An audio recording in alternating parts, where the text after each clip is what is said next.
Hello दोस्तों, स्वागत है आपका हमारे चैनल द लर्निंग लैब पर। आज हम आपके लिए लेकर आए हैं केंद्रीय बजट 2026-27 और इकोनॉमिक सर्वे 2025-26। यह आपका वित्त मंत्री निर्मला सीतारमण जी के द्वारा प्रस्तुत किया गया है हाल ही में, जिसका 1 फरवरी 2026 को प्रस्तुत किया गया है। इससे संबंधित सभी फैक्ट, कौन सी डिपार्टमेंट को कितना पैसा दिया गया है, कौन कौन सी स्कीमें आपकी लाई गई हैं, क्या विजन रखा गया है, कितने स्तंभ रखे गए हैं, किस सेक्टर में कितने ज़्यादा फोकस किया गया है, इस तरह के सभी फैक्टों को यहाँ पर कवर किया गया है। यह क्लास आपकी आने वाले एग्जाम, चाहे वो कोई भी एग्जाम क्यों ना हो, स्टेट गवर्नमेंट का एग्जाम हो, सेंट्रल गवर्नमेंट का एग्जाम हो, रेलवे का एग्जाम हो, संघ लोक सेवा आयोग का एग्जाम हो, सभी एग्जामों के लिए ये वीडियो आपके महत्वपूर्ण है। अतः आपसे रिक्वेस्ट है कि अगर आप चैनल पर नए हैं तो चैनल को सब्सक्राइब कर लीजिए। अगर आप सब्सक्राइब कर चुके हैं तो अपने दोस्तों के साथ में इस वीडियो को जरूर शेयर कर दीजिए, जिससे कि उसके एक एक कंसेप्ट यहाँ पर क्लियर होते जाएँ और आने वाले जो एग्ज़ाम है उनमें अपने क्वेश्चंस का अटेम्प्ट कर पाए। तो चलिए देखते हैं आज का अपना पहला क्वेश्चन। केंद्रीय वित्त मंत्री निर्मला सीतारमण जी के द्वारा 2026-27 के लिए कितने लाख करोड़ रुपए का बजट प्रस्तुत किया गया है? 52.47 लाख करोड़, 53.47 लाख करोड़, 54.47 लाख करोड़, 52.27 लाख करोड़ या इनमें से कोई नहीं। तो देखिए, पहले हम आंसर चेक करते हैं कि इसमें क्या बोला जा रहा है। यहाँ पे बोला जा रहा है कि वित्त मंत्री निर्मला सीतारमण जी के द्वारा वर्ष 2026-27 के लिए कितने लाख करोड़ रुपए का बजट प्रस्तुत किया गया है। तो सही आंसर है ऑप्शन नंबर आपका 53.47 लाख करोड़ रुपए का बजट प्रस्तुत किया गया है। अब हम एक एक करके डिटेल में बात करते हैं इसकी, किनके द्वारा बजट प्रस्तुत किया गया है। तो निर्मला सीतारमण जी के द्वारा बजट प्रस्तुत किया गया है। निर्मला सीतारमण जी वर्तमान में कौन है? तो ध्यान रखिएगा, ये आपकी एक केंद्रीय वित्त मंत्री हैं। अब हम बात करते हैं बजट के बारे में कि कहाँ पर क्या इसका वर्णन किया गया है। तो निर्मला सीतारमण जी के द्वारा इसको बजट प्रस्तुत किया गया है आपका 1 फरवरी 2026 को ये बजट प्रस्तुत किया गया है। जब आपके मंत्रालय की बात आती है कि भारत का जो बजट है वो किसके द्वारा तैयार किया जाता है या कौन सा मंत्रालय प्रस्तुत करता है, तो ध्यान रखिएगा, हमेशा आपको याद रखना है वित्त मंत्रालय। इसी क्वेश्चन का हम कह सकते हैं कि इसे हम आकार भी कहते हैं कि कितने करोड़ रुपए का आकार है बजट 2026-27 के लिए। तो इस तरह से भी क्वेश्चन पूछा जा सकता है। हो सकता है कि आपसे 2025-26 की कंपेयर पूछ ली कि कितने करोड़ रुपए का बजट प्रस्तुत किया गया था 2025-26 में। तो ध्यान रखना है 2025-26 का भी बजट आपको याद रखना है, क्योंकि इस बार क्या किया कि बजट को इंक्रीमेंट किया गया है पहले की अपेक्षा। पहले की अपेक्षा कितना बजट था, ये क्वेश्चन में आपसे अगर पूछे जाए तो क्या आंसर दोगे। तो ध्यान रखना है, पहले भी निर्मला सीतारमण जी के द्वारा 50.65 लाख करोड़ रुपए का बजट प्रस्तुत किया गया था 2025-26 के लिए। लेकिन क्वेश्चन में पूछा गया है कि बजट 2026-27 कितने लाख करोड़ रुपए का प्रस्तुत किया गया है। तो इस प्रकार जो सही आंसर है वो है ऑप्शन नंबर आपका 53.47 लाख करोड़ रुपए। केंद्रीय बजट 2026-27 के अंतर्गत कौन सा कर्तव्य सम्मिलित नहीं किया गया है? आर्थिक विकास को गति प्रदान करना, हमारे लोगों की आकांक्षाओं को पूरा करना, सबका साथ सबका विकास, सेवा क्षेत्र का विस्तार करना या इनमें से कोई नहीं। तो देखिए, बजट 2026-27 के अंतर्गत आपके कर्तव्यों को शामिल किया गया है। इस क्वेश्चन में आपसे डायरेक्टली पूछा गया है कि कौन सा कर्तव्य आपका शामिल नहीं है। तो बजट 2026-27 में आपके कौन सा कर्तव्य सम्मिलित नहीं है, तो ध्यान रखना है, सही आंसर होगा ऑप्शन नंबर आपका 4, सेवा क्षेत्र का विस्तार करना। क्योंकि आपके बजट के अंतर्गत कितने कर्तव्यों का पालन करने के लिए कहा गया है, कितने कर्तव्य आपके डिसाइड किए हैं गवर्नमेंट ने, तो 3 कर्तव्यों को बात की गई है इस बजट में। और वो कर्तव्य कौन कौन से हैं, तो ध्यान रखना है, आपको 3 याद करना है। आर्थिक विकास को गति प्रदान करना, हमारे लोगों की आकांक्षा को पूरा करना, सबका साथ सबका विकास। ये 3 भारत के क्या हैं, इस बार के कर्तव्य हैं भारत सरकार के। सही आंसर है ऑप्शन नंबर 4, सेवा क्षेत्र का विस्तार करना, ये कोई कर्तव्य नहीं है।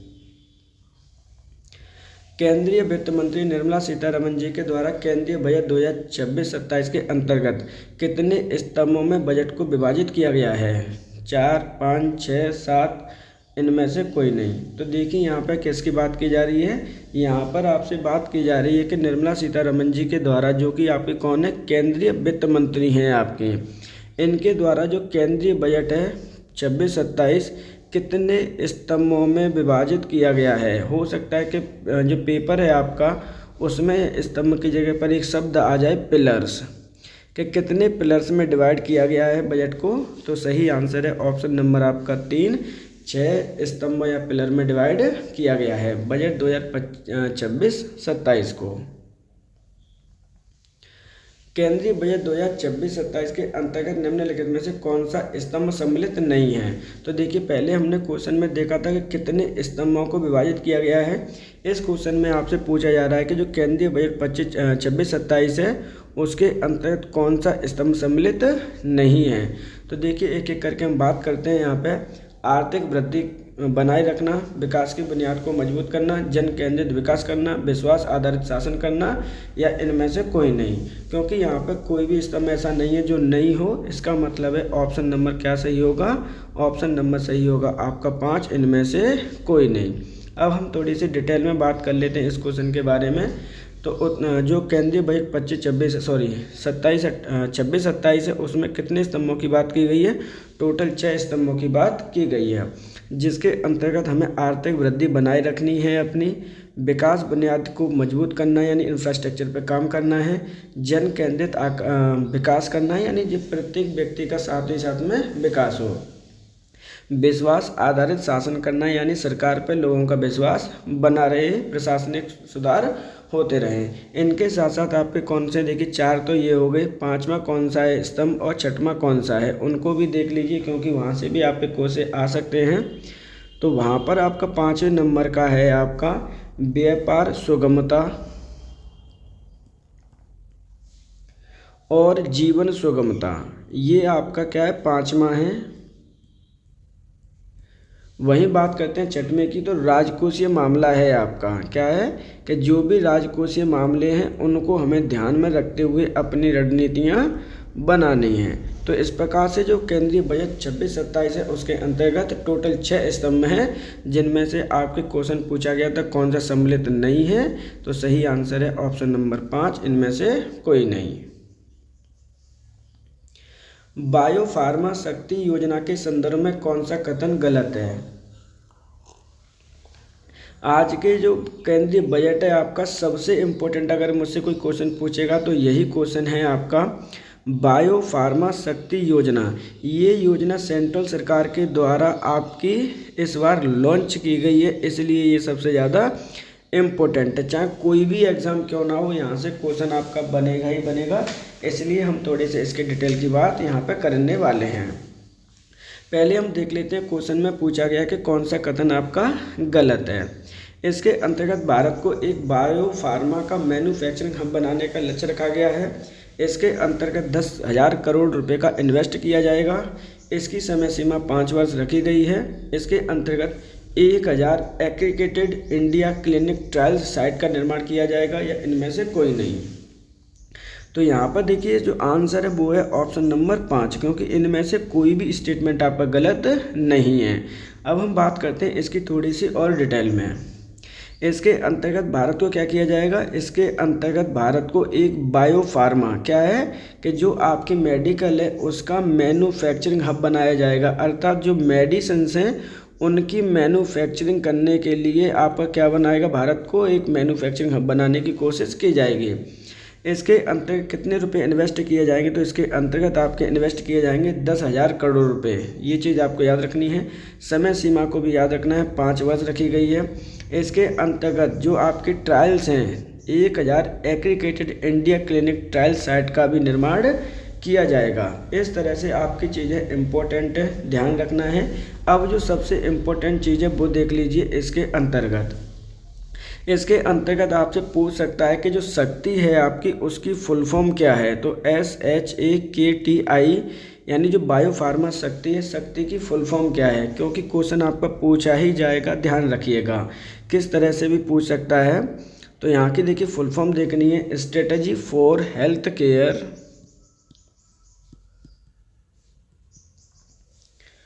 एडवांस्ड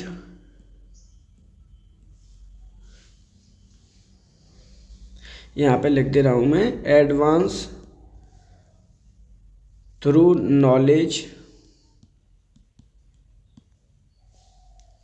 टेक्नोलॉजी एंड इनोवेशन, ये इसकी फुल फॉर्म है। देखिए मैं इसको ब्रेक करके आपको फिर से बता रहा हूँ मैं।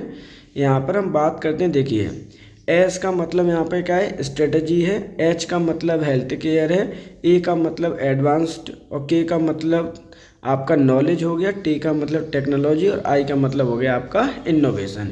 यानी नॉलेज के आधार पर, टेक्नोलॉजी के आधार पर और इनोवेशन के आधार पर हमें हेल्थ केयर को एडवांस बनाना है। इसलिए अपने भारत को हमें बायो फार्मा यानी मैन्युफैक्चरिंग हम बनाने की कवायद की जा रही है। क्वेश्चन का जो सही आंसर है वो है ऑप्शन नंबर 5, इनमें से कोई नहीं। केंद्रीय बजट 2026-27 के लिए अंतर्गत 2026-27 के लिए कितने प्रतिशत का राजकोषीय घाटे का अनुमान रखा गया है।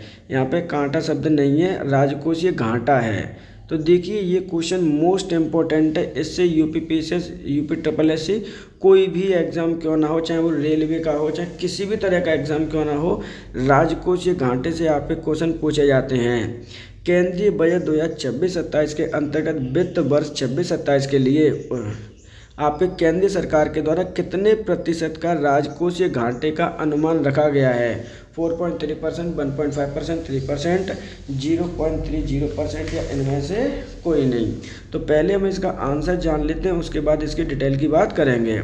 जो राजकोषीय घाटा रखा गया है वो है आपका 4.3% का राजकोषीय घाटा रखा गया है वित्त वर्ष 2026-27 के लिए। अब हम बात करते हैं कि राजकोषीय घाटा होता क्या है। मान के चलिए कि जो आपका राजकोषीय घाटा है क्या है, जो फिजिकल डिफिसिट जिसे हम कहते हैं इंग्लिश में, वो क्या है आपका।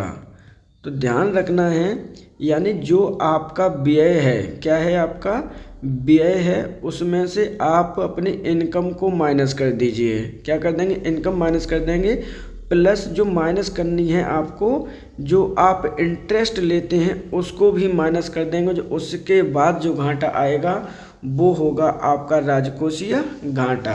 दूसरे घाटे भी देख लीजिए क्योंकि इम्पोर्टेंट वो भी हैं आपके।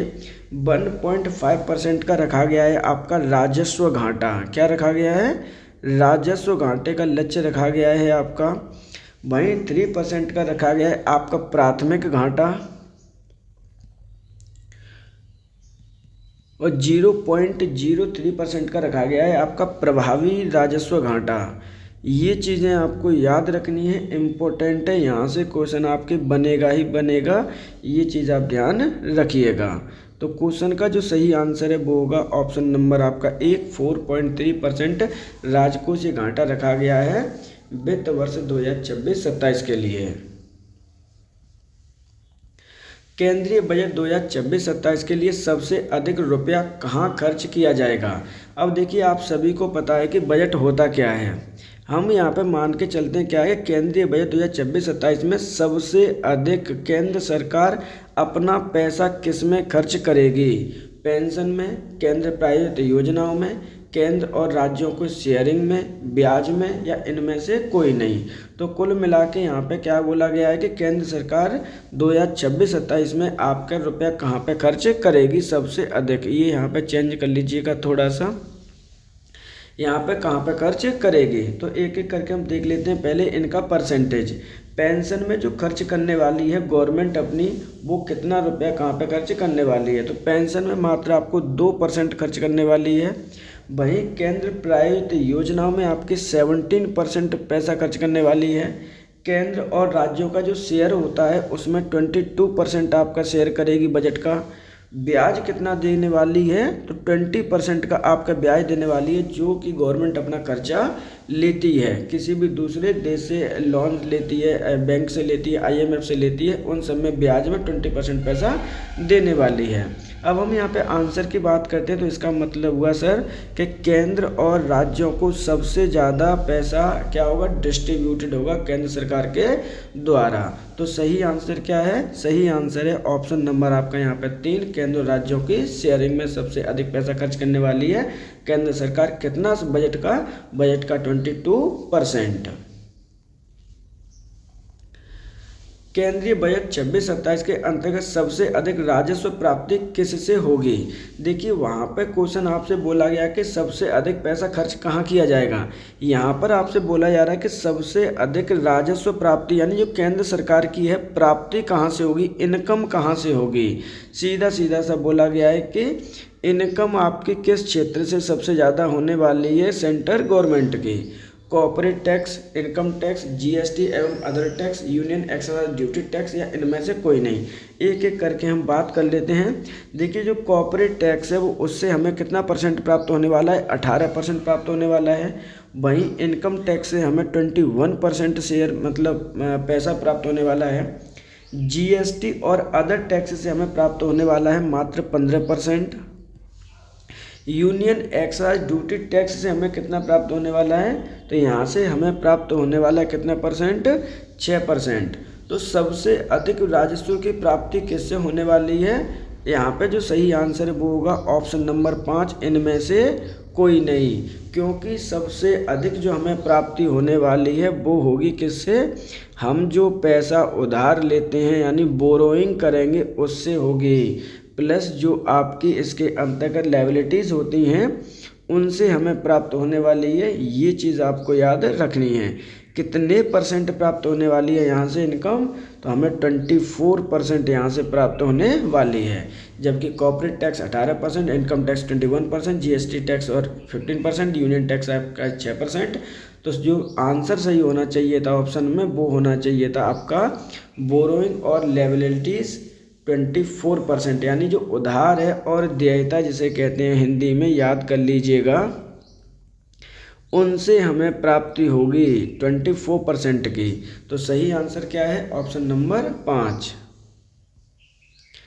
निम्नलिखित में से केंद्रीय बजट 2026-27 के लिए सबसे अधिक रुपए किस मंत्रालय को आवंटित किए गए हैं। मोस्टली आपके 100% क्वेश्चन यहाँ से पूछे जाते हैं। क्यों पूछे जाते हैं, क्योंकि हो सकता है कि इंक्रीजिंग ऑर्डर में पूछे जाए, डिक्रीजिंग ऑर्डर में पूछे जाए। यूपी SSS कई बार पूछ चुकी है, यूपी PCS पूछ चुके हैं, इवन आपकी UPSC भी इंक्रीजिंग डिक्रीजिंग ऑर्डर पूछ लेती है। यहाँ पर क्वेश्चन पूछा गया कि किस मंत्रालय को सबसे अधिक रुपया प्रदान किया गया या आवंटित किया गया है। परिवहन मंत्रालय, रक्षा मंत्रालय, ग्रामीण विकास मंत्रालय, शिक्षा मंत्रालय, इनमें से कोई नहीं। तो पहले हम एक एक करके देख लेते हैं कि कितना पैसा कहाँ पर किसको दिया गया है। तो देखिए जो परिवहन मंत्रालय को पैसा दिया गया है वो कितना दिया गया है, वहाँ पर दिया गया है 5,98,520 करोड़ रुपए प्रदान किए गए हैं। सारी डिजिट करोड़ में होंगी। रक्षा मंत्रालय को जो प्रदान किया गया है वो 5,94,585 करोड़ रुपए प्रदान किए गए हैं। वहीं ग्रामीण विकास मंत्रालय की बात करते हैं तो 2,73,108 करोड़ रुपए प्रदान किए गए हैं। शिक्षा मंत्रालय को कितना प्रदान किया गया है, तो 1,39,289 करोड़ रुपए प्रदान किए गए हैं। सभी डिजिट आपकी करोड़ में है, ध्यान रखिएगा। अब आप इजीली आइडेंटिफाई कर पाएंगे किस मंत्रालय को सबसे अधिक दिया गया है। तो सही आंसर होगा ऑप्शन नंबर आपका 1, परिवहन मंत्रालय को, ट्रांसपोर्ट मिनिस्ट्री को सबसे अधिक पैसा दिया गया है 5,98,520 करोड़ रुपए। ये चीज़ आपको याद रखनी है। 16वें वित्त आयोग ने केंद्र और राज्यों तथा केंद्र शासित प्रदेशों के लिए कितने प्रतिशत बजट को शेयर करने की सिफारिश की है। मोस्ट इम्पोर्टेंट क्वेश्चन है 16वां वित्त आयोग, क्योंकि यहाँ से क्वेश्चन आने ही आने हैं। केंद्र और राज्यों के बीच में शेयरिंग पूछी गई है कि उसने कितने % की सिफारिश की है, बजट को कितना प्रदान करने की सिफारिश की है। 39%, 41%, 42%, 43%, इनमें से कोई नहीं। तो इसने आपकी सिफारिश की है 41% की।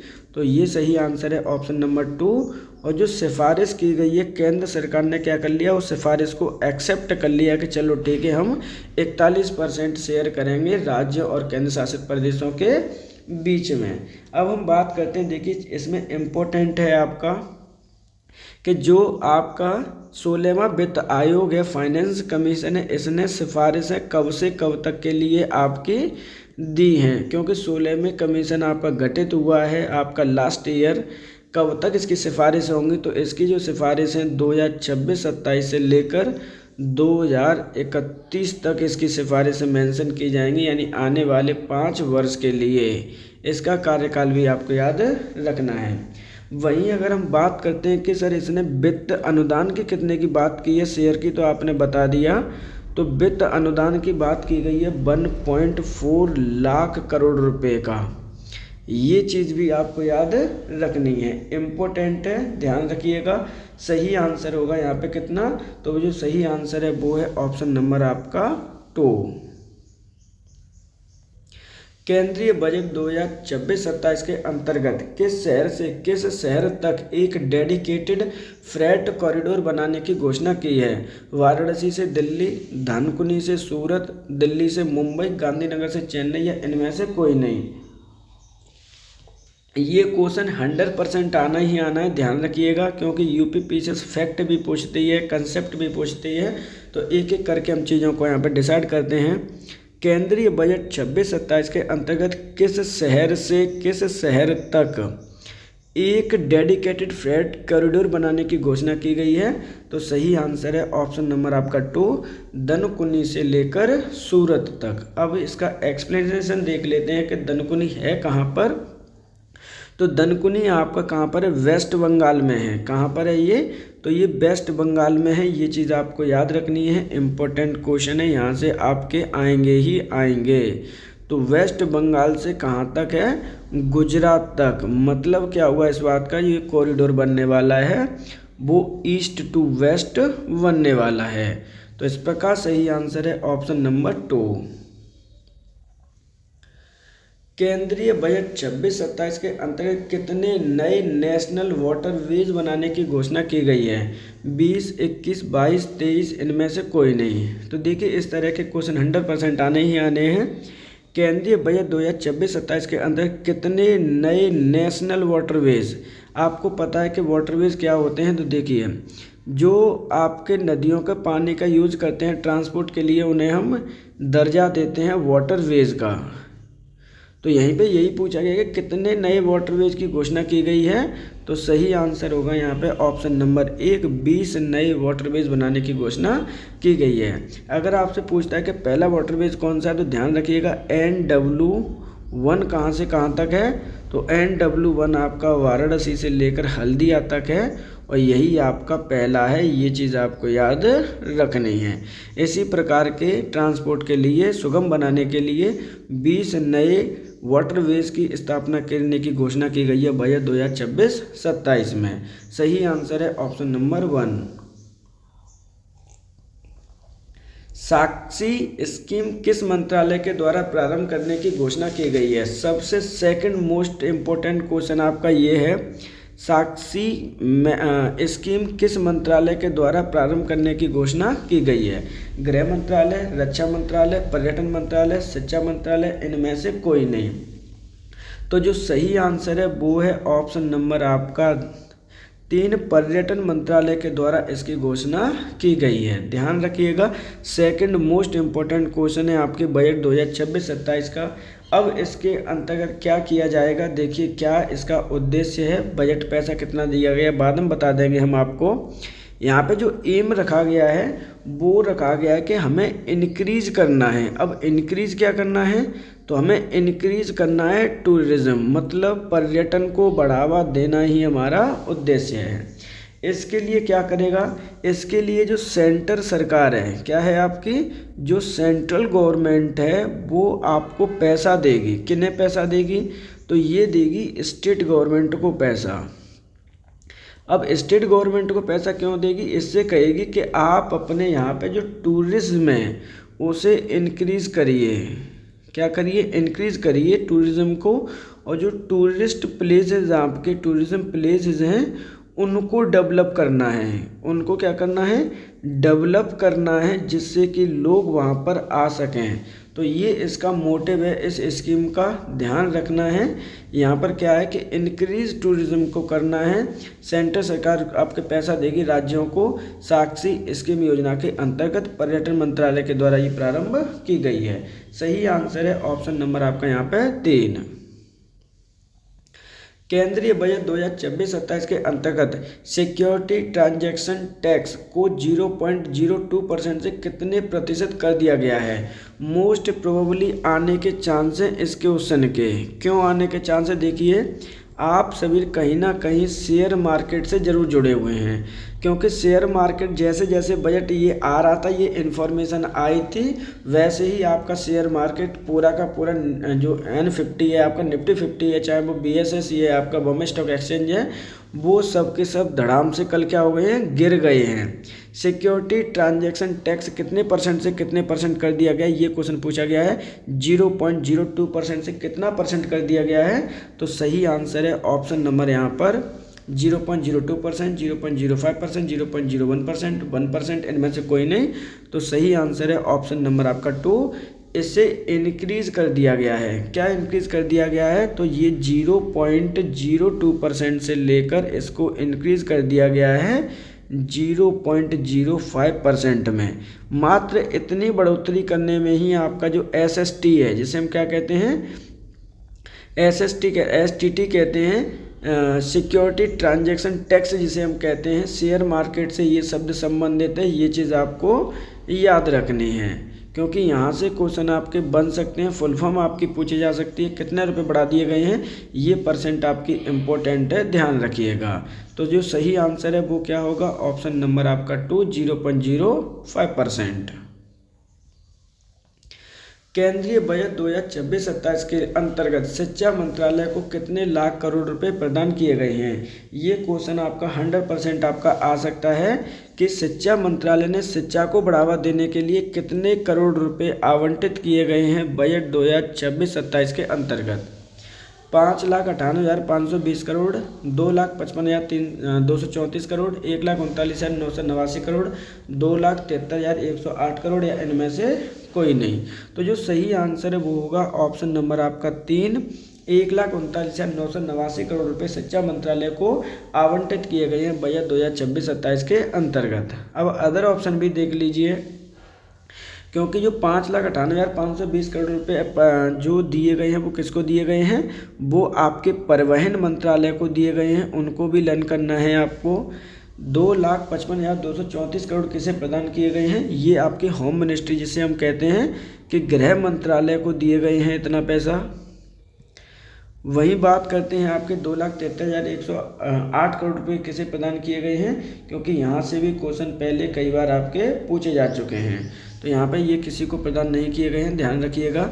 सही आंसर है ऑप्शन नंबर आपका 3।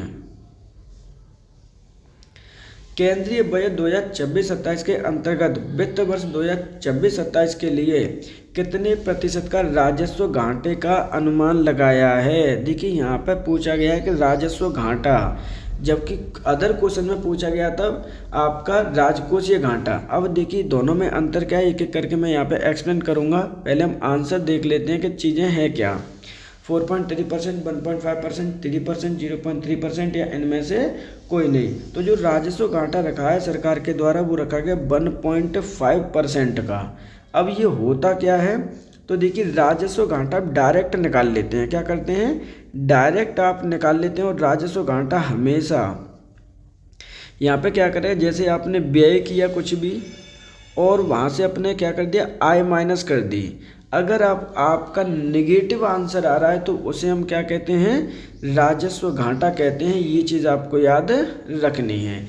अंतर डिफरेंसेस करते हैं उसको हम क्या करते हैं? राजस्व घाटा। अगर आपका नेगेटिव आंसर आ रहा है तो राजस्व घाटा आएगा।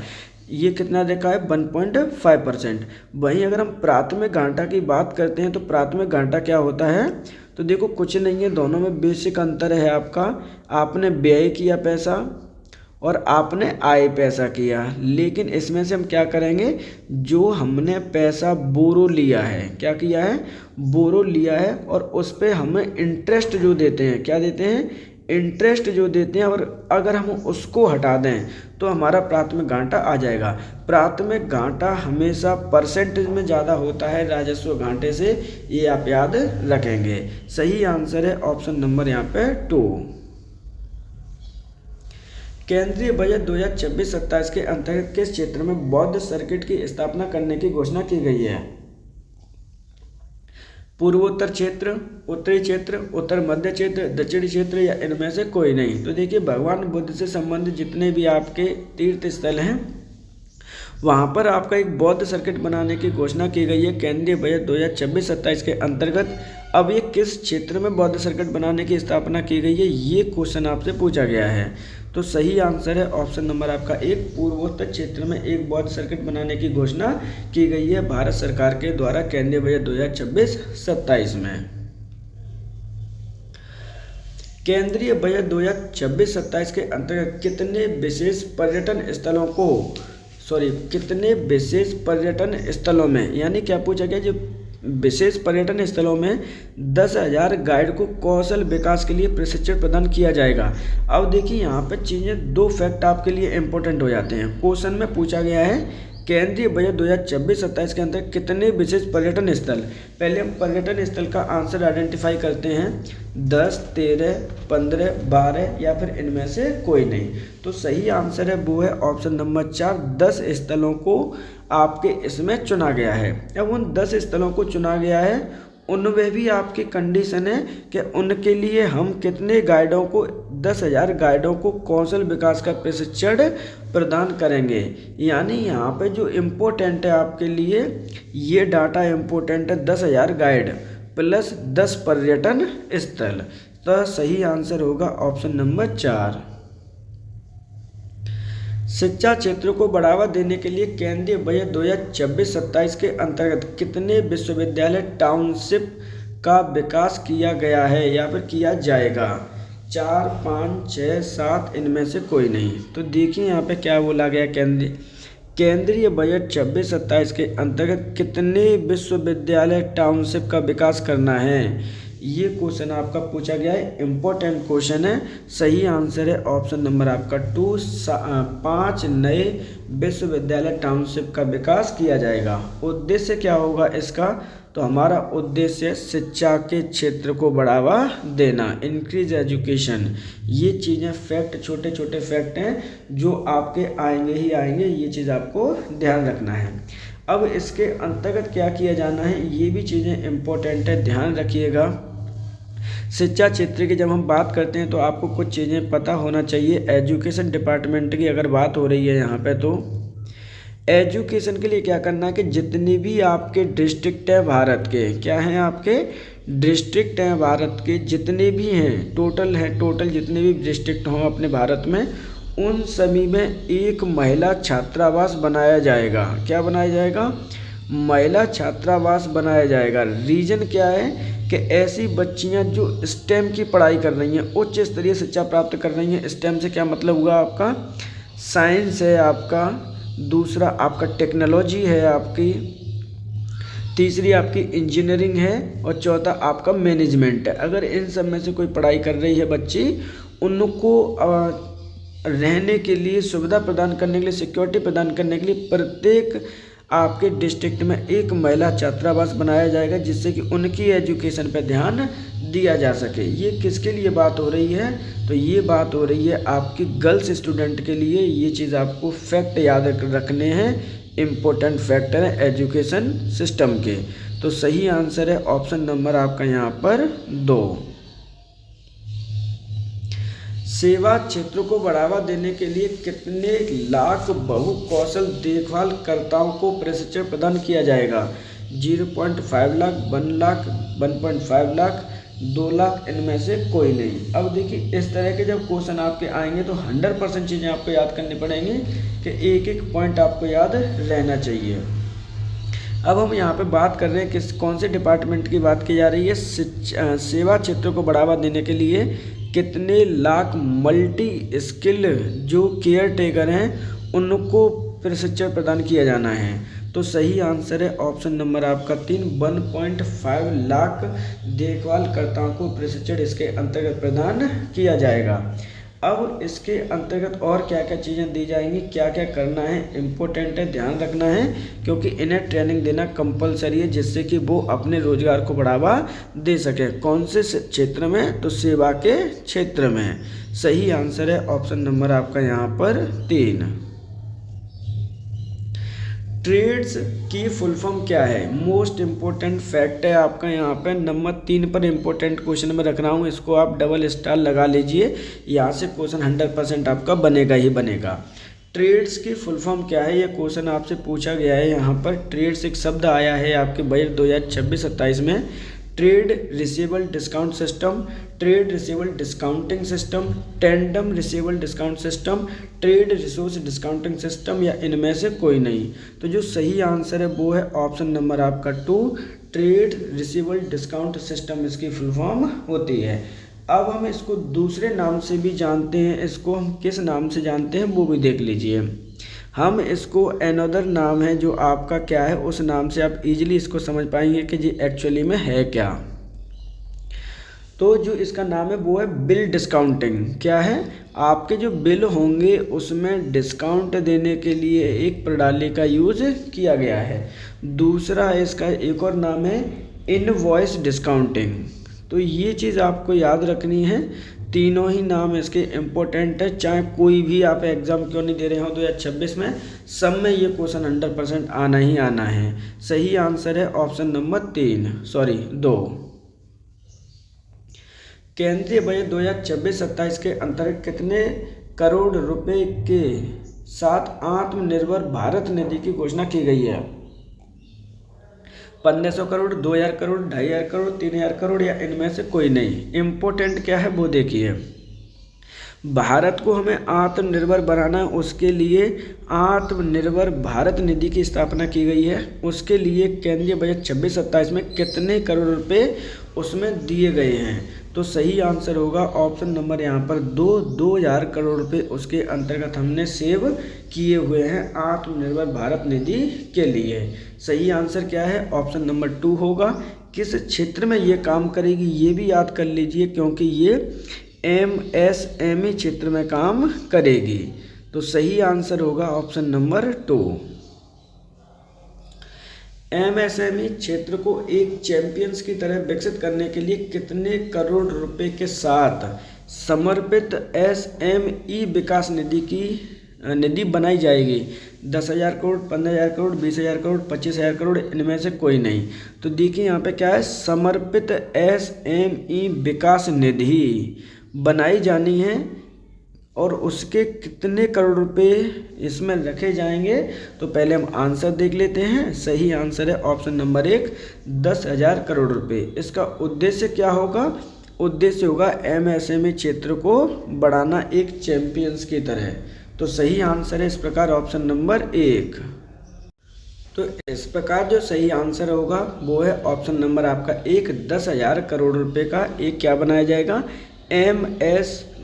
SME विकास निधि आपकी बनाई जाएगी। ये चीज़ आपको ध्यान रखनी है।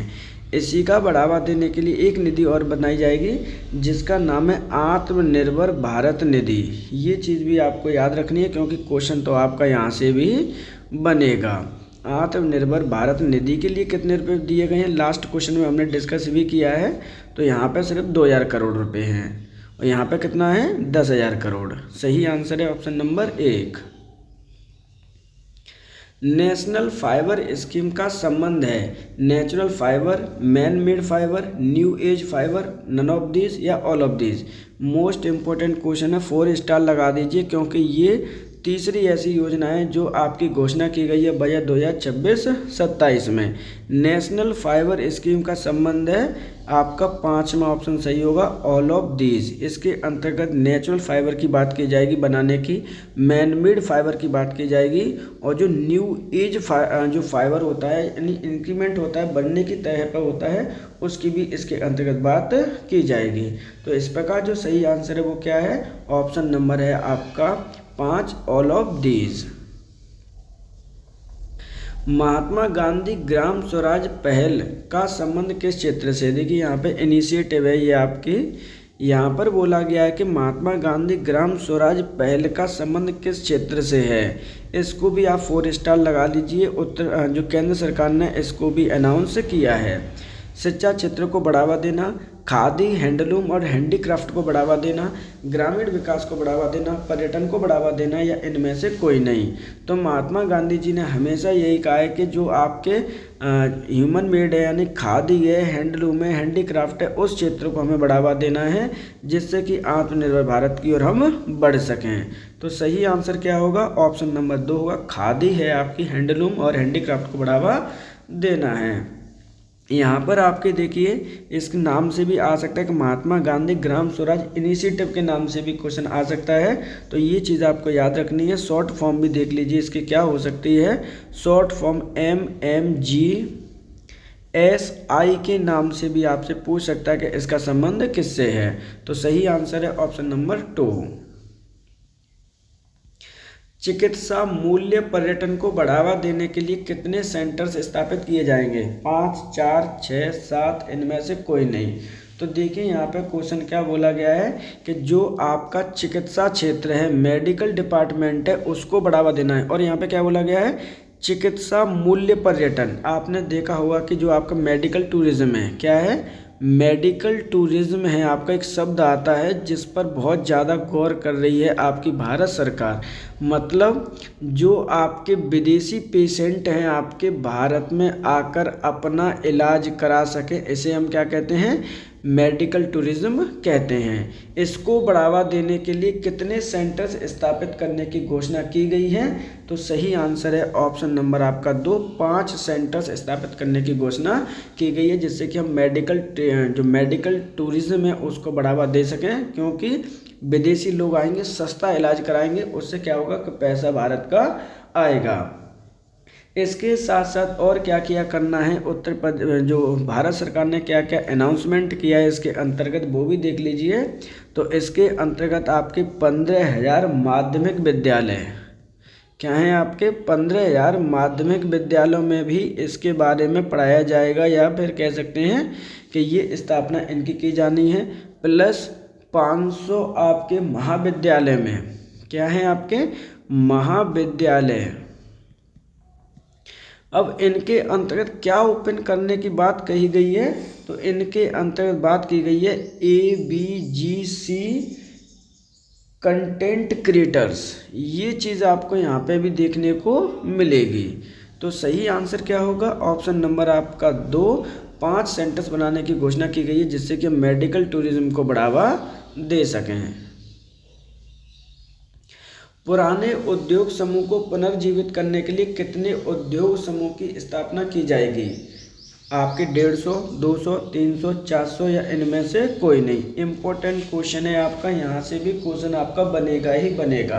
तो देखिए ये एक स्कीम के अंतर्गत लेके आया गया है कि जितने भी आपके पुराने जो रेपुटेड उद्योग समूह हैं वो फ्लॉप हो जाते हैं, तो उनको पुनर्जीवित करने के लिए कितने नए उद्योग समूहों की स्थापना की गई है या की जाएगी?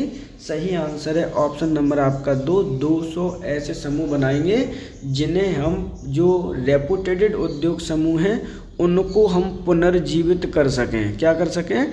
पुनर्जीवित कर सकें, जिन्हें हम रिन्यूअल कर सकें और अपनी इकोनॉमी में बढ़ावा दे सकें। सही आंसर है ऑप्शन नंबर 2।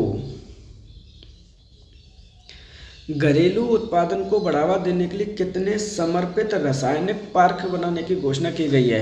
UPSSC क्वेश्चन ये 100% पूछेगी ही पूछेगी, ध्यान रखिएगा। यहाँ पर घरेलू डोमेस्टिक प्रोडक्शन को बढ़ावा देने के लिए कितने समर्पित रासायनिक पार्क बनाने की घोषणा की गई है बजट 2026-27 के अंतर्गत? 5, 4, 6, 3, इनमें से कोई नहीं। तो सही आंसर है ऑप्शन नंबर 4, 3 ऐसे रासायनिक पार्क बनाने की घोषणा की गई है जिनका उद्देश्य कितना है? घरेलू प्रोडक्शन को बढ़ावा देना। भारतीय संविधान के किस अनुच्छेद के तहत केंद्रीय बजट 2026-27 प्रस्तुत किया गया है? अनुच्छेद 112, अनुच्छेद 115, अनुच्छेद 120, अनुच्छेद 124 या इनमें से कोई नहीं। तो ध्यान रखिएगा, अब इसका जो आंसर है वो ट्रिकी आंसर हो जाता है। यहाँ से भारतीय संविधान के किसी भी अनुच्छेद में आपके बजट का शब्द, कोई भी बजट शब्द से संबंधित आर्टिकल नहीं है। तो सही आंसर क्या होगा? ऑप्शन नंबर आपका होगा 5। क्योंकि बजट से संबंधित कोई अब है ही नहीं है। तो ये जो आर्टिकल 112 है उसमें ये कहा गया है कि जो आपका वित्तीय विवरण है, क्या है आपका वित्तीय विवरण है, वो किया जाएगा। क्या किया जाएगा, देखिए किस शब्द से आता है, तो ध्यान रखना है, एक शब्द है आपका वार्षिक वित्तीय विवरण। अगर ये शब्द आपका आता है तो आप ऑप्शन में टिक लगाएंगे कि सर 112 आंसर होगा, लेकिन बजट शब्द का कहीं भी इस्तेमाल नहीं हुआ है अपने भारतीय संविधान में, ये चीज़ आपको याद रखनी है। तो सही आंसर क्या है, ऑप्शन नंबर यहाँ पर 5। भारत के केंद्रीय बजट किसके द्वारा प्रस्तुत किया जाता है। तो देखिए अब आपको कंसेप्ट भी समझते चलने हैं, साथ ही साथ में भारत में केंद्रीय बजट किसके द्वारा प्रस्तुत किया जाता है, प्रधानमंत्री, वित्त मंत्री, रक्षा मंत्री, राष्ट्रपति, इनमें से कोई नहीं। तो सही आंसर है ऑप्शन नंबर आपका 2, वित्त मंत्री के द्वारा प्रस्तुत किया जाता है। अगर मान के चलिए कि वित्त मंत्री आपका प्रेजेंट नहीं है, हो सकता है उसकी तबीयत खराब हो सकता है कि वो नहीं हो, तो ध्यान रखना अगर उपस्थित नहीं है तो कौन करेगा, तो उसकी अनुपस्थिति में आपका प्रधानमंत्री ही बजट को पारित करता है, या कह सकते हैं कि बजट को प्रस्तुत करता है उसकी अनुपस्थिति में, ये बात ध्यान रखनी है। वहीं अगर हम मंत्रालय की बात करते हैं कि सर मंत्रालय कौन सा होता है, तो ध्यान रखना है वित्त मंत्रालय आपका होता है जो बनाता है इस बजट को, लेकिन प्रस्तुत करता है वित्त मंत्री। 2026-27 की बात करें तो किनके द्वारा आपका प्रस्तुत किया गया है, तो निर्मला सीतारमण जी के द्वारा आपका प्रस्तुत किया गया है, ये चीज़ आपको याद रखनी है। तो सही आंसर क्या होगा, ऑप्शन नंबर 2। अब देखिए यहाँ के बाद जो क्वेश्चन आपके आएंगे, निर्मला सीतारमण जी के द्वारा आर्थिक सर्वेक्षण प्रस्तुत किया गया था। हमने 30 क्वेश्चन जो इम्पोर्टेंट है केंद्र से बजट 2026-27 वो सभी एक एक करके पॉइंट टू पॉइंट हमने यहाँ पर पढ़े हैं। अब यहाँ पर देखने वाले हैं कि आर्थिक सर्वेक्षण जो प्रस्तुत किया गया था निर्मला सीतारमण जी के द्वारा, उसमें क्या क्या दिया गया है। आर्थिक सर्वेक्षण 2026-27 किसके द्वारा प्रस्तुत किया गया है, तो सही आंसर क्या होगा, निर्मला सीतारमण, राजनाथ सिंह, अमित शाह, नरेंद्र मोदी, इनमें से कोई नहीं। तो सही आंसर है ऑप्शन नंबर 1, निर्मला सीतारमण जी के द्वारा प्रस्तुत किया गया है। अब हम यहाँ पे बात करते हैं कि सर ये बजट होता है और इकोनॉमिक सर्वे होता है, उसमें अंतर क्या है, क्योंकि चीज़ें देखिए आपको कंसेप्ट वाइज जब चीज़ें पता होंगी तभी आप आंसर आइडेंटिफाई कर पाएंगे ईजिली। तो जो बजट होता है वो आने वाले वर्ष के लिए प्रस्तुत किया जाता है, क्या है, आने वाले वर्ष के लिए प्रस्तुत किया जाता है कि हम कितना पैसा खर्च कहाँ पर करेंगे। ये आपका आय और व्यय का विवरण होता है, क्या है, आय और व्यय का विवरण होता है कि हमें कितना खर्च करना है, कितनी इनकम करनी है आने वाले साल में। ये लास्ट ईयर का होता है कि हमने क्या प्राप्त किया है, क्या क्वेश्चन का आंसर होगा, क्या प्राप्त किया है हमने, वो हम पढ़ते हैं इकोनॉमिक सर्वे में। ये लास्ट ईयर का होता है, जबकि ये आने वाले वर्ष का होता है। तो ये भी आपका किसके द्वारा प्रस्तुत किया जाता है, तो ये भी आपका वित्त मंत्रालय के द्वारा ही तैयार किया जाता है, ये चीज़ आपको याद रखनी है। सही आंसर क्या है, ऑप्शन नंबर 1। आर्थिक सर्वेक्षण 2025-26 के अंतर्गत वास्तविक जीडीपी विकास दर कितने प्रतिशत है, 7.2, 7.4%, 7.3%, 7.9% या इनमें से कोई नहीं। तो क्वेश्चन में अब आपसे पूछा गया है कि जो आपकी आर्थिक सर्वेक्षण आया है लास्ट ईयर का निर्मला सीतारमण जी के द्वारा, उसमें वास्तविक जीडीपी विकास वृद्धि दर कितने प्रतिशत है, ये क्वेश्चन आपका पूछा गया है। तो सही आंसर है ऑप्शन नंबर आपका यहाँ पे 2, 7.4% FY 2025 में। ध्यान रखना है FY का मतलब क्या है, फाइनेंशियल ईयर। FY 2025-26 की बात की जा रही है, तो यहाँ पर इसको याद करना है। वित्त वर्ष 2026-27 के लिए अनुमानित जीडीपी, जिसे हम नॉमिनल जीडीपी कहते हैं, विकास दर अधिकतम कितने प्रतिशत रखी गई है। अब देखिए उसमें कहा गया है कि 26-27 में जो आने वाला समय है उसमें आपकी जीडीपी की विकास दर कितने प्रतिशत अधिकतम रखी गई है, 6.8%, 7.2%, 7.4%, 7.3% या इनमें से कोई नहीं। तो सही आंसर होगा ऑप्शन नंबर आपका यहाँ पर दो 7.2% रखी गई है आपकी मिनिमम, यानी इसकी रेंज में रखा गया है। नॉमिनल जीडीपी की रेंज में रखी गई है आपकी कि क्या होती है नॉमिनल जीडीपी। तो नॉर्मल जीडीपी को आपको रेंज में रखा गया है minimum 6.8% to maximum 7.2%। Financial year 2026 to 2027 सही आंसर होगा इस प्रकार ऑप्शन नंबर 2। अंतिम 5 वर्षों में कृषि क्षेत्र में औसतन विकास दर कितने प्रतिशत है। तो देखिए यहाँ पे क्या पूछा गया है, यहाँ पे अंतिम 5 वर्ष में कृषि क्षेत्र में विकास दर कितने प्रतिशत रही है उसका औसत पूछा गया है। औसत विकास दर कितने प्रतिशत रही है ये क्वेश्चन है, आपको यहाँ पे आंसर आइडेंटिफाई करना है। मतलब क्या हुआ इस क्वेश्चन का, तो देखिए फाइनेंशियल ईयर की अगर बात करते हैं कि 2020-21 से लेकर फाइनेंशियल ईयर 2024-25-26 तक कितने % औसतन विकास दर रही है किस क्षेत्र की, एग्रीकल्चर क्षेत्र की। 4.1%, 4.2%, 4.4%, 4.5% या इनमें से कोई नहीं। तो जो सही आंसर है वो है ऑप्शन नंबर आपका 3, औसतन आपकी 4.4% की वृद्धि रही है एग्रीकल्चर सेक्टर में। सही आंसर होगा ऑप्शन नंबर 3। प्रधानमंत्री जन धन योजना के अंतर्गत दिसंबर 2025 तक कितने लाख करोड़ खाता खोले जा चुके हैं। 50, 55, 60, 65 या इनमें से कोई नहीं। ध्यान रखिएगा ये करोड़ में संख्या है आपकी, क्या है आपकी करोड़ में संख्या दे रखी है। प्रधानमंत्री जन धन योजना के दिसंबर 2025 तक कितने करोड़ खाते खोले जा चुके हैं। सही आंसर है ऑप्शन नंबर 2, 55 करोड़ खाते आपके खोले जा चुके हैं। अब इस योजना की अगर बात करते हैं शॉर्ट फॉर्म क्या होती है, तो प्रधानमंत्री जन धन योजना की बात की जा रही है। ध्यान रखना है इम्पोर्टेंट योजना है आपकी, इसके अंतर्गत खाते खोले गए हैं। उद्देश्य क्या है, तो उद्देश्य है आपका वित्तीय समावेशन करना। क्या करना है, वित्तीय समावेशन करना है इस योजना के अंतर्गत। सही आंसर है ऑप्शन नंबर 2।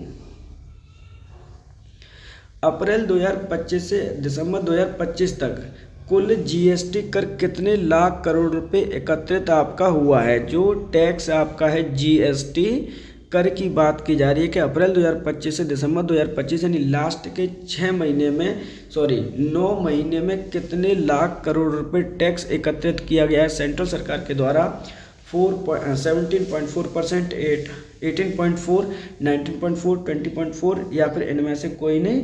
तो जो सही आंसर होगा यहाँ पे जीडीपी टैक्स कलेक्शन करने का, वहाँ पर क्वेश्चन आपके आते हैं, ध्यान रखना है। इस तरह के क्वेश्चन आगे भी पूछे जाएंगे।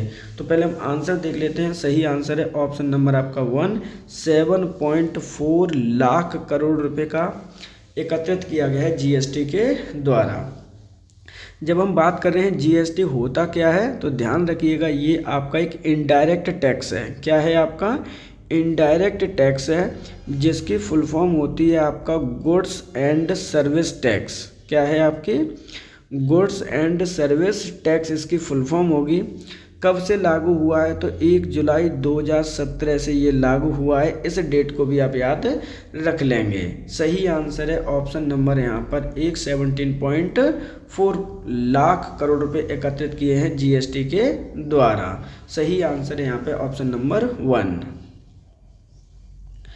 दिसंबर 2024 तक विश्व की वस्तु निर्यात में भारत की कितने प्रतिशत हिस्सेदारी है।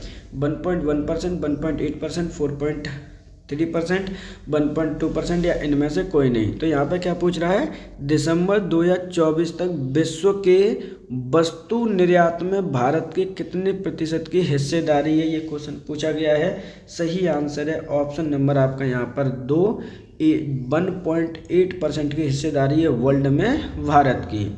क्या ये इंक्रीमेंट हुई है, क्वेश्चन आपसे पूछा जा सकता है। तो ध्यान रखना है 2005 में हमारी जो हिस्सेदारी थी वो कितने % की थी, मात्र 1% की थी। लेकिन हमने इंक्रीमेंट किया है पिछले 19 साल में, 2024 तक हमारी कितनी हो गई है, तो 1.8% की भागीदारी हुई है वस्तु निर्यात में वर्ल्ड में। वहीं सेवा क्षेत्र की अगर बात की जाए तो कितने परसेंट की इंक्रीमेंट हुआ है, तो 2% से ये इंक्रीमेंट हुआ है आपका 4.3%। कौन सा सेक्टर है ये सेक्टर है आपका सर्विस सेक्टर। तो सही आंसर होगा यहाँ पे ऑप्शन नंबर 2। दिसंबर 2025 तक भारत का कुल विदेशी मुद्रा भंडार इकोनॉमिक सर्वे का सबसे इम्पोर्टेंट क्वेश्चन है आपका, यूपी SSSC अक्सर करके पूछते हैं। कुल विदेशी मुद्रा भंडार कितने अरब डॉलर का है भारत में दिसंबर 2025 तक? 700.4 अरब, 701.4 अरब डॉलर, 702.4 अरब डॉलर, 703.3 अरब डॉलर, या इनमें से कोई नहीं। जो कुल आपका कलेक्शन हुआ है विदेशी मुद्रा भंडार का वो कितना है? सही आंसर है ऑप्शन नंबर आपका 1, 700.4 अरब डॉलर का कलेक्शन हुआ है कुल विदेशी भंडार। ये किस में होता है तो ध्यान रखना, ये डॉलर में होता है। कुल विदेशी भंडार है अपना 2025 तक। सही आंसर है ऑप्शन नंबर 1। वित्त वर्ष 2024-25 तक भारत का कुल खाद्यान्न उत्पादन कितने लाख मीट्रिक टन है? मोस्ट इम्पोर्टेंट क्वेश्चन है आपका। ये क्वेश्चन 100% पूछा जाता है, कोई भी एग्ज़ाम क्यों नहीं दे रहे हो, और ख़ास करके एग्रीकल्चर से कोई भी संबंधित एग्ज़ाम है आपका उसके लिए तो आप लर्न कर ही लीजिए। वित्त वर्ष 2024-25 तक भारत का टोटल जो फूड प्रोडक्शन है, कुल टोटल खाद्यान्न उत्पादन है कितने लाख मीट्रिक टन का है? 3576.3, 3577.3, 3578.4, 3580.1, या इनमें से कोई नहीं। ध्यान रखिएगा ये सभी आपको मिलियन टन में दे रखे हैं। किस में दे रखे हैं? या तो इसे लाख मीट्रिक टन कहिए या फिर आप इसे मिलियन टन कहिए, एक ही बात होगी, ध्यान रखना है। उसमें आपकी क्वांटिटी दे रखी है। तो सही आंसर है ऑप्शन नंबर यहाँ पर आपका 2, 3577.3 मिलियन टन का आपका कुल प्रोडक्शन हुआ है आपके भारत देश में। टोटल आपका खाद्यान्न है, ये चीज़ आपको याद रखनी है। चलिए इसकी थोड़ी सी डिटेल की बात कर लेते हैं, क्योंकि किस क्षेत्र में कितना आपका रहा है, क्योंकि वहाँ से भी क्वेश्चन आपके पूछे जाने ही जाने हैं। अब देखिए एक एक करके हम बात करते हैं कि एग्रीकल्चर का इसमें कितना पार्टिसिपेट है। तो ध्यान रखना है टोटल खाद्यान्न में एग्रीकल्चर का कितना परसेंट इसमें शेयर है। तो एग्रीकल्चर का है 4.7% का इंक्रीमेंट। वहीं क्रॉप का कितना हुआ है, तो क्रॉप का है आपका 4.0% का इंक्रीमेंट। वहीं अगर बात करते हैं लाइव स्टॉक की, कि लाइव स्टॉक भारत में कितने परसेंट का इंक्रीमेंट हुआ है, तो वहाँ पर 6.1% का। ये सारी चीज़ें आपको याद रखनी है। सही आंसर क्या है? ऑप्शन नंबर आपका 2। 1 दिसंबर 2025 तक सेवा क्षेत्र में विश्व के निर्यात में भारत की कितने प्रतिशत हिस्सेदारी है? 4.1% की, 4.2%, 4.3%, 4.4%, या इनमें से कोई नहीं। तो देखिए यहाँ पे क्या पूछा गया है कि दिसंबर 2025 तक सेवा क्षेत्र में विश्व के निर्यात में भारत की कितने प्रतिशत की हिस्सेदारी है। सर्विस सेक्टर भारत का सबसे अच्छा अभी चल रहा है करंट में। इसकी जो वर्ल्ड में हिस्सेदारी है वो है 4.3% की। ध्यान रखना है, हम जब सर्विस बेचते हैं, यानी क्या है कि जो सर्विस निर्यात करते हैं सेक्टर क्या है आपका, सर्विस सेक्टर है आपका। उसमें जब हम एक्सपोर्ट करते हैं तो उसमें हमारा वर्ल्ड में कौन सा स्थान है, रैंक कौन सी है, तो ध्यान रखना है उसमें हमारी 7th रैंक है। किसमें? सर्विस सेक्टर का निर्यात करने में, सेवा क्षेत्र का निर्यात करने में। ये चीज़ आपको याद रखनी है। सही आंसर है ऑप्शन नंबर आपका 3। दिसंबर 2025 तक भारत के राष्ट्रीय राजमार्ग की कुल लंबाई कितने किलोमीटर है? मोस्ट इम्पोर्टेंट क्वेश्चन है, ध्यान रखिए। मैं इस पर 4 स्टार लगा दे रहा हूँ, ये किसी भी एग्जाम के लिए इम्पोर्टेंट है। दिसंबर 2025 तक भारत के कुल नेशनल हाईवे जिसे हम कहते हैं उसकी कुल लंबाई कितने किलोमीटर की है? 1,46,520 किलोमीटर, 1,46,572 किलोमीटर, 1,46,672 किलोमीटर, 1,46,772 किलोमीटर या इनमें से कोई नहीं। तो जो सही आंसर है वो है ऑप्शन नंबर आपका 2, 1,46,572 किलोमीटर की टोटल लंबाई है। क्या हमें इसमें इंक्रीमेंट देखने को मिला है? तो बिल्कुल इंक्रीमेंट देखने को मिला है। जहां हमारी फाइनेंशियल ईयर की बात करते हैं 2014 की, फाइनेंशियल ईयर 2014-15 में कितने किलोमीटर था आपका?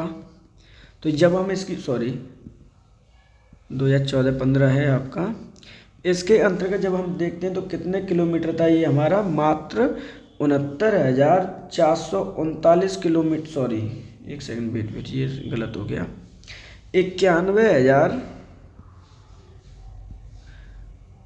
91,287 किलोमीटर था, जो कि बढ़कर पिछले 10 साल में कितना हुआ है? 1,46,572 किलोमीटर आपका नेशनल हाईवे बढ़ गया है। तो सही आंसर क्या होगा? Option number 2। मार्च 2025 तक भारत में कुल रेल नेटवर्क की लंबाई कितने किलोमीटर है? 69,400 किलोमीटर, 69,439 किलोमीटर, 68,790 किलोमीटर, 78,678 किलोमीटर या इनमें से कोई नहीं। तो देखिए यहाँ पे रेल नेटवर्क की बात की गई है, तो सही आंसर है आपका ऑप्शन नंबर यहाँ पर होगा 2, 69,439 किलोमीटर टोटल लंबाई है भारत में किसकी? रेल नेटवर्क की। ये चीज़ें आपको याद करनी है, इम्पोर्टेंट है। कब तक है? मार्च 2025 तक का ये डाटा है आपका। सेबी की रिपोर्ट के अनुसार, देखिए जो आपकी सेबी बैंक है उसकी रिपोर्ट के अनुसार भारत स्टार्टअप इकोसिस्टम में कौन सा स्थान रखता है? 3rd, 4th, 5th, 6th या इनमें से कोई नहीं। तो सही आंसर है option number 1, Bharat startup ecosystem में वर्ल्ड में 3rd स्थान पर अपना स्थान रखता है। सही आंसर होगा ऑप्शन नंबर आपका 1। भारत में पहली बार आर्थिक सर्वेक्षण को बजट के साथ कब प्रस्तुत किया गया था? 1950-51, 1951-52, 1952-53, 1954-55 या इनमें से कोई नहीं। तो ध्यान रखिए, भारत में पहली बार आर्थिक सर्वेक्षण बजट के साथ में कब प्रस्तुत किया गया था? ये क्वेश्चन आपसे पूछा गया है। सही आंसर क्या होगा? तो सही आंसर है ऑप्शन नंबर 1, 1950-51 में पहली बार बजट के साथ में आपका प्रस्तुत किया गया था। जबकि सेपरेटली कब प्रस्तुत किया गया था, यानी अलग कब प्रस्तुत किया गया था? क्योंकि अब तो क्या है कि देखिए सेपरेट अब किया जाता है कि आर्थिक सर्वेक्षण पहले आ जाता है और बजट बाद में आता है। तो ये सेपरेट प्रस्तुत किया गया था 1964 में फर्स्ट टाइम। तो इस प्रकार सही आंसर होगा ऑप्शन नंबर 1। आर्थिक सर्वेक्षण किस मंत्रालय के द्वारा प्रस्तुत किया जाता है? रक्षा मंत्रालय, विदेश मंत्रालय, पर्यटन मंत्रालय, वित्त मंत्रालय या इनमें से कोई नहीं। तो ध्यान रखना है यहाँ पर जो सही आंसर है वो क्या है? आर्थिक सर्वेक्षण किस मंत्रालय के द्वारा प्रस्तुत किया जाता है? सही आंसर होगा ऑप्शन नंबर आपका यहाँ पर 4, वित्त मंत्रालय के द्वारा। अब यहाँ पर थोड़ी सी डिटेल में बात कर लेते हैं आप लोगों से। आर्थिक सर्वेक्षण 2000 किसकी बात करते हैं? आर्थिक सर्वेक्षण 25-26 की बात कर लेते हैं। कब प्रस्तुत किया गया है ये? तो ये प्रस्तुत किया गया है आपका 29 जनवरी 2026 को। किसके द्वारा किया गया? तो वित्त मंत्री निर्मला सीतारमण जी के द्वारा प्रस्तुत किया गया है। ये चीज़ आपको याद रखनी है। इसके अंतर्गत क्या किया जाता है कि आपने क्या किन किन लक्ष्यों की आपने प्राप्ति की है, उससे संबंधित इसमें क्वेश्चन आपके पूछे जाते हैं। यहाँ पर हमारे बजट और इकोनॉमिक सर्वेक्षण आपके समाप्त होते हैं। आप सभी से रिक्वेस्ट है कि अगर आपको चैनल पर कंटेंट अच्छा लगा हो तो वीडियो को लाइक, चैनल को सब्सक्राइब और बेल आइकन को प्रेस करना बिल्कुल मत भूलिएगा। इस वीडियो को जितने ज़्यादा से ज़्यादा अपने फ्रेंड्स में शेयर कर सकते हैं उतना आपसे रिक्वेस्ट करिएगा, क्योंकि इसमें मैंने पूरे UPSSC PYQ जितने भी क्वेश्चन जहाँ से भी पूछ सकते हैं उतने सभी मैंने मेंशन इसमें किए हैं। आपके लिए इन्फॉर्मेशन है, जो बच्चे आपके जनवरी 2026 यानी यूपी करंट अफेयर्स पढ़ना चाहते हैं तो ऑलरेडी चैनल पर वीडियो उपलब्ध कल हो चुकी है संडे स्पेशल में। आप वहां पर जाकर उस वीडियो को देख सकते हैं। इसी प्रकार से कल यानी 3 फरवरी को आपकी नेक्स्ट वीडियो भी उपलब्ध होगी, जिसके अंतर्गत जनवरी 2026 के करंट अफेयर्स अवेलेबल होंगे, जिसके अंतर्गत नेशनल इंटरनेशनल सभी प्रकार के करंट अफेयर्स को उसके अंतर्गत ऐड किया गया है। इसलिए रिक्वेस्ट है आपसे कि सिर्फ और सिर्फ बेल आइकन को प्रेस कर लीजिए, जब भी आपका कोई भी वीडियो का नोटिफिकेशन आता है तो आप इजीली प्राप्त कर सकेंगे। हो सके जितने से ज़्यादा अपने दोस्तों को शेयर करना बिल्कुल मत भूलिएगा। आप हमसे जुड़े रहिए, जिससे कि आपको हम अच्छे से अच्छा कंटेंट भी प्रदान कर सकें। आज के लिए इतना ही। आप सभी का धन्यवाद।